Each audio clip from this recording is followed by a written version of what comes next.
lanjut ke makam Habib Hussein bin Abu Bakar Al-Idrus, Pasar Ikan, Luar Batang, Jakarta.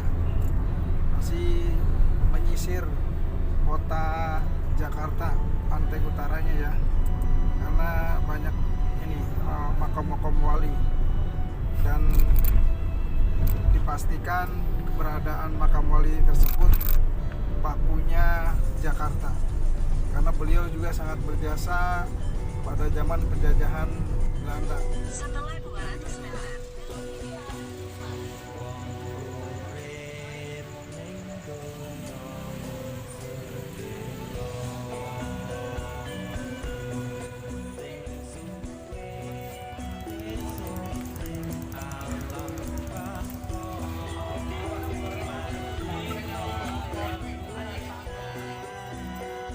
Saudara-saudara mampir ke masjid atau keramat Luar Batang, jangan lupa bandrek menghangat badan.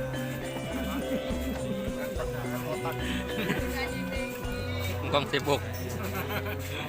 Assalamualaikum warahmatullahi wabarakatuh. Kali ini Paguyuban Spiritual Elang Samudra, setelah dari makam Mbah Priuk, alhamdulillah kita diberikan kesempatan lagi untuk meliput makam Masjid Luar Batang ya. Kita teruskan lagi di Habib Hussein. Sedikit kita untuk menguak sejarah ya, literatur sejarahnya Masjid Luar Batang. Ustadz Ranta kali ini yang akan menjelaskan tentang sejarah, secuil sejarahnya dari Masjid Luar Batang. Waktu dan tempat saya persilahkan Ustadz Ranta. Terima kasih Guru. Baiklah, alhamdulillah para hadirin sahabat subscribe dimanapun berada, alhamdulillah pada malam yang berbahagia ini sebenarnya udah menjelang dini hari ya Guru, sudah mau jam 3 ya, tapi ngebolang kita sebagai anak meteng ya, kebetulan kita dari pelosok ya, dari Kerawang, tapi alhamdulillah bersilaturahmi, bersilaturiyah dengan tujuan adalah untuk menggali sejarah di Keramat Luar Batang atau Masjid Luar Batang. Di sini adalah ada seorang sosok waliullah pada zaman VOC. Beliau datang dari Hadramaut Yaman. Izin kepada ibunya untuk melakukan dakwah di Pulau Jawa, yaitu di Indonesia. Cuman kondisional pada saat itu adalah sedang peperangan antara Indonesia dengan VOC. Karena pada waktu itu adalah Hindia Belanda, gubernurnya itu gubernur Hindia Belanda. Beliau menyusuri pantai utara ya, berlabuh di Pelabuhan Sunda Kelapa. Makanya di sini adalah dekat sekali dengan Pelabuhan Sunda Kelapa ya. Beliau itu pada usia 30 tahun sudah meninggal. Sebelum meninggal, beliau selalu menjadi kejar-kejaran Belanda karena gigih untuk melawan penjajah, juga gigih dalam menyebarkan agama Islam. Lalu beliau ditangkap, masuk ke dalam sel yang dikhususkan oleh oleh Belanda di penjara. Tetapi beliau ketika di penjara itu selalu melaksanakan sholat berjamaah, dan ketika dilihat sholatnya itu ada di luar sel. Bahkan setiap hari ramai dikunjungi oleh para sahabatnya, sehingga membingungkan penjaga sel. Akhirnya dikeluarkan dan dibebaskan. Lalu beliau ditemani oleh seorang Tionghoa yang sekarang makamnya berdampingan dengan beliau, namanya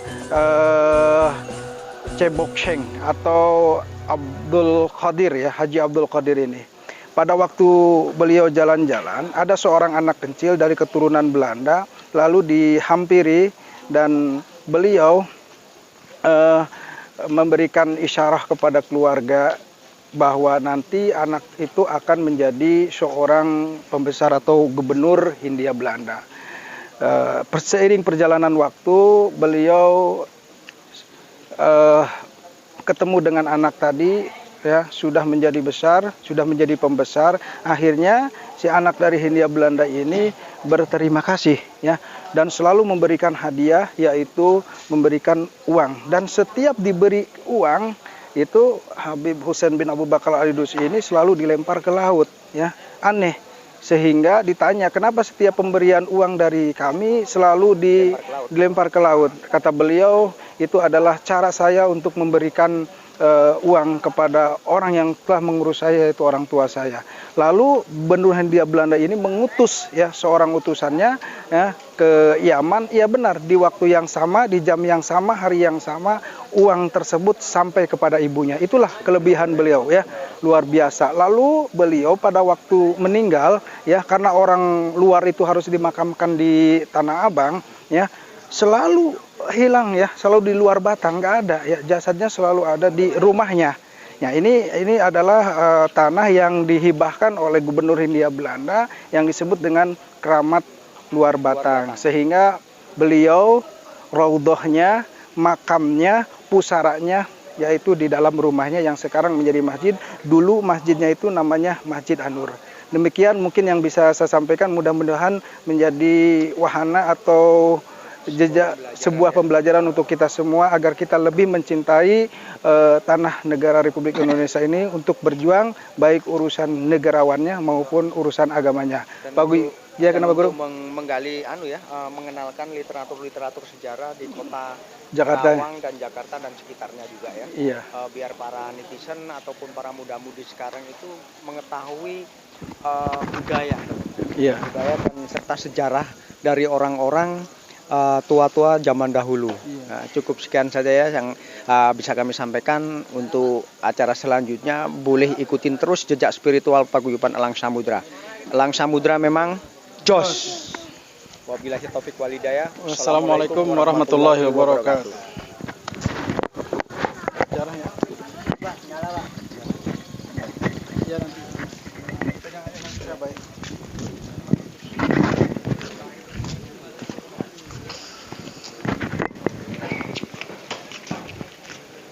Assalamualaikum warahmatullahi wabarakatuh.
Assalamualaikum. Assalamualaikum warahmatullahi wabarakatuh. Sayyidina wa maulana. Assalamualaikum warahmatullahi wabarakatuh. Saya Syarif Hidayatullah. Assalamualaikum warahmatullahi wabarakatuh. Assalamualaikum warahmatullahi wabarakatuh. Assalamualaikum warahmatullahi wabarakatuh. Assalamualaikum Assalamualaikum Assalamualaikum ya sayyidin. Assalamualaikum al-arif billah ya. Assalamualaikum ya sayyidin.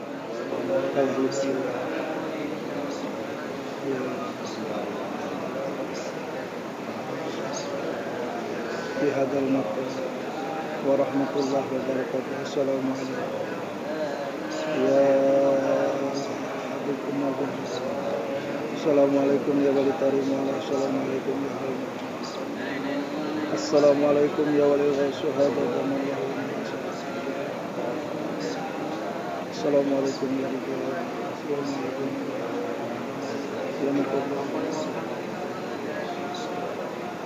Ya imaman ya qutbu ya fardu ya imam warhamni birahmatin wasi'in. Inna nabiyina Muhammadin sallallahu alaihi wasallam. Salamatullah ta'ala.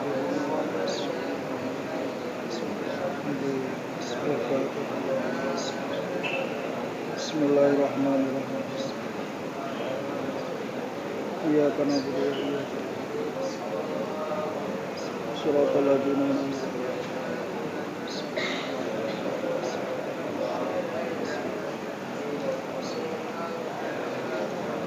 Bismillah.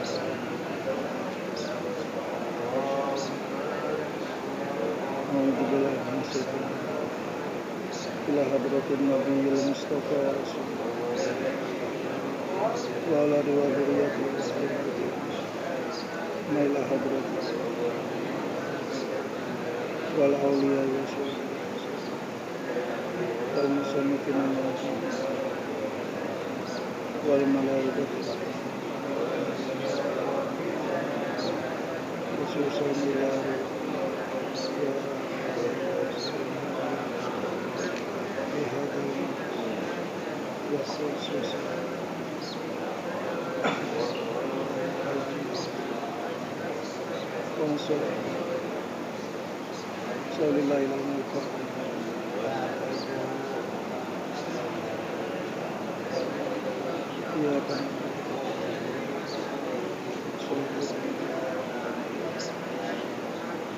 Bismillahirrahmanirrahim.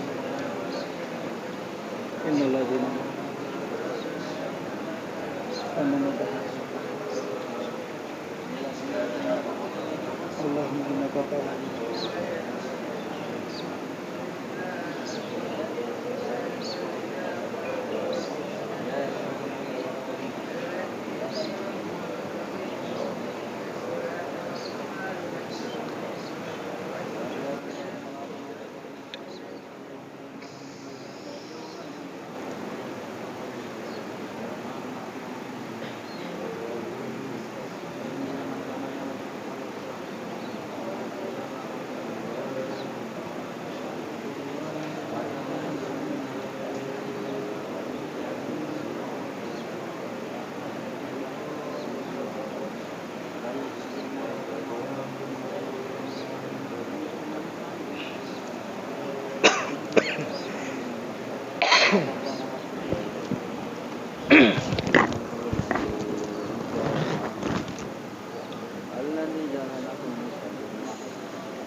Mm-mm.